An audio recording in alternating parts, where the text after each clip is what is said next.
Hey, what's up guys, this is Mike, and this is some Black Ops 2 gameplay, and I am sorry, the Lodestar Warship and the Swarm, I will apologize right now. This is a complete kill horn gameplay, but I don't really think I have uploaded many, if any, kill streaks like with this kind of setup on, and but I think I got 98-0, so that's hopefully pretty good. So I watched a couple of YouTubers who was uploading like 150 and 4s and everything like that with this kind of setup kill streak loadout. And it made me want to do it. I don't know if you guys like watch me or watch other YouTubers who like use a specific setup, and you're like, I want to play Black Ops and use this setup now. But I watched a couple of YouTubers. They used this kill streak setup, and it made me want to play. So I hopped on, and this was one of the first games I got. And incidentally, I think this is my best ever flawless ever that I've ever got on any Call of Duty, and it's a 98-0, and I was a little bit annoyed. Look at this Xbox lag.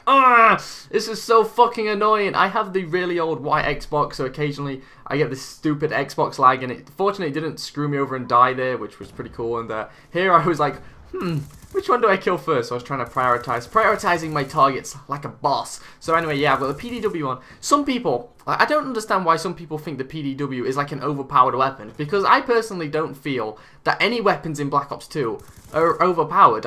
You know, even if I was using like an MSMC or a Vector or an MP7, I wouldn't be like, oh shit, I got killed by a PDW, because it doesn't feel like that. Whereas like, you know, Modern Warfare 2, yeah, you got killed by a FAMAS, and you was like, God, no, Black Ops 1, you got killed by a FAMAS, and, you know, a lot of the time.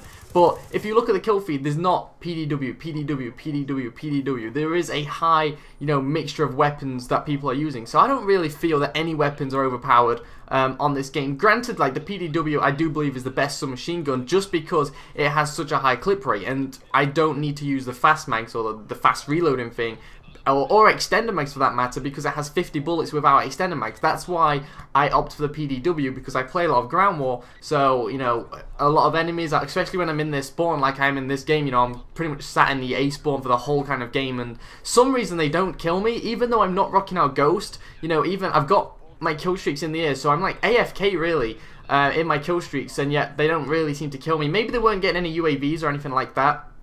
Someone gave me a little tip in the Lodestar. So while you're in the Lodestar, if you click Y, I don't know if it gives you an extra flare, but it changes like the changes the screen. So you could see, instead of shooting like the white dots, it gave a better overview of the map, which I didn't know. I didn't know you could click Y and do that, but I've been doing that a lot recently, and you can see the map a lot easier. So at this point, I get a swarm, and I'm kind of like stuck in this spawn, which is really not position I want to be in, because right now I'm flawless. I'm halfway to another set of kill streaks, so it's basically all I have to do is surviving. And on Yemen, this spawn right there where I just looked at and got a kill is a really key spawn, because they do continually spawn there a lot of the time. And I was kind of like, I want to call my warship in, but if I call it in, I'm in their building, I'm just gonna get killed anyway.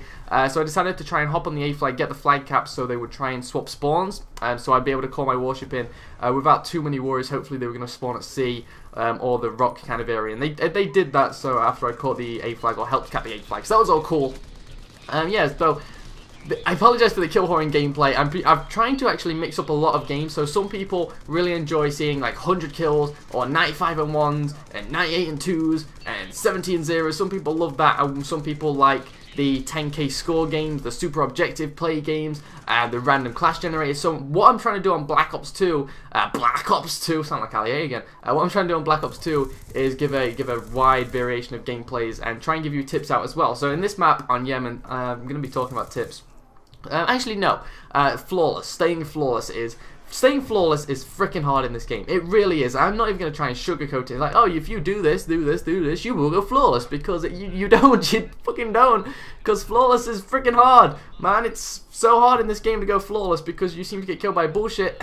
You seem to get killed by bullshit, and you do. Look, that I clicked Y, and I seen the screen, you know, really clear. I was like, ooh, this is pretty. But anyway, you get killed by bullshit a lot in this game. You know, you're just running around, and boom, you're dead, and you're like, mate, what just killed me? And you just I don't know, like, you get killed by random stuff that you can't physically do anything about. Well, not physically, but you can't actually do anything about. Sometimes you get killed by bullshit stuff. Shit happens. I die from it. You die from it. Nothing I can do to help some bullshit out in this game. What I can do is try and give you some advice on the game. Try and give you some better positions to try and sit yourself in, try and give yourself the advantage in gunfights. As I always say, that's what you want to do in any Call of Duty, is give yourself the advantage in gunfights. If you are using high streaks and you're a decent player and you want to rock out the high streaks a lot of the time, then optimizing your kill streak loadout and playing for the next set of streaks, because as you guys know, the kill streaks get you 15 points per kill, which is always good, especially if you're using the Swarm as well, which kills like RCXDs. As you can see there, it got me 125.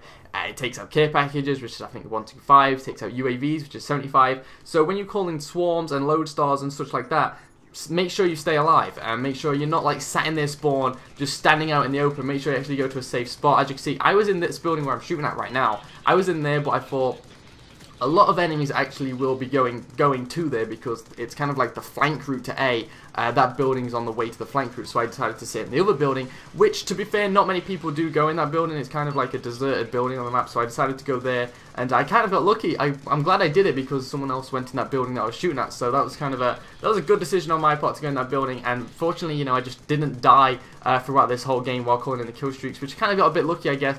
Every time like an enemy went near me, I was trying to kill him in my kill streaks. As you can see, I do look at where I am a lot of the time in the kill streaks, because I didn't want any enemies to kill me. But going flawless is about just giving yourself the advantage in gunfights, not playing super aggressive, not like in this spawn, because it's not going to work out. It's not going to work out being fucking Taliban Bin Laden in this spawn, because you're just going to get outnumbered and you're going to... But eventually you're going to get outplayed. So what I kind of did in this map is I got the B flag, I rushed round to A, and then I kind of sat in the building or around the building trying to take advantage of the spawn system, because even though I was in their spawn, they were continually spawning at the A flag, and I was just trying to pick them up. Because when you guys spawn, your first instinct is not, is there any enemies around me? Your first instinct is to click the analog stick and start freaking sprinting. So you do that on every COD. I do it, you do it, and we all do that. We don't just spawn and like, let's have a look around, because it doesn't work like that. So just catching them off guard really as soon as they spawn, as soon as they start sprinting, is always a good option, especially with the spawn system in this game, because they were spawned right at the back of the map, so it really does give you the advantage in that scenario as well. And then after you do get your streaks, basically just survive, because your kill streaks will start adding up and adding up and adding up and adding up.